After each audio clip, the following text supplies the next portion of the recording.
কার সাথে প্রেম করছেন ঈশানী? পর্দা নয়, এবার বাস্তবের নায়কের নাম সামনে। পরিণীতার পারুলকে তো আমরা সবাই চিনি, কিন্তু পর্দার আড়ালে যে ঈশানী একেবারে প্রেমে ডুবে আছেন সেটা কি জানতেন? হ্যাঁ, ঠিকই শুনেছেন। নিজের প্রেমিকের সঙ্গে ছবি পোস্ট করে এমন এক ক্যাপশন দিয়েছেন যে পড়লে মনে হবে যেন কোনো সিনেমার ডায়লগ। ঈশানী লিখেছেন, আমার জীবনের সিনেমার লিডিং ম্যান, আমার সব প্রেমের জাদু তুমি, তোমার সঙ্গে প্রতিটা দিন যেন স্বপ্নের দৃশ্য। আরও এক ধাপ এগিয়ে লিখেছেন, তুমি আমার প্রিয় সংলাপ, আমার চিরকালের সুখের আলো।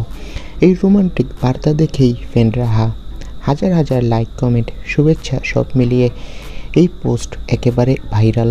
আর সবচেয়ে মজার বিষয়, ঈশানের পর্দার হিরো রায়ান আর উদয় প্রতাপ সিং নিজেই কমেন্ট করলেন ঈশানীর প্রেমিককে, লিখলেন, শুভ জন্মদিন ভাই। মানে পর্দার জুটি যতই জনপ্রিয় হোক, বাস্তবের প্রেম কিন্তু একদম আলাদা। তো বন্ধুরা, এবার তোমরা পরিণীতার নায়ক কে বাস্তবে সেটা দেখলে। এই লোকের সাথেই প্রেম করছে ঈশানী। তোমরা কে কে ঈশানীর অভিনয় পছন্দ করো কমেন্ট করে জানাও, আর আমাদের চ্যানেলটি সাবস্ক্রাইব করে রাখো। ধন্যবাদ।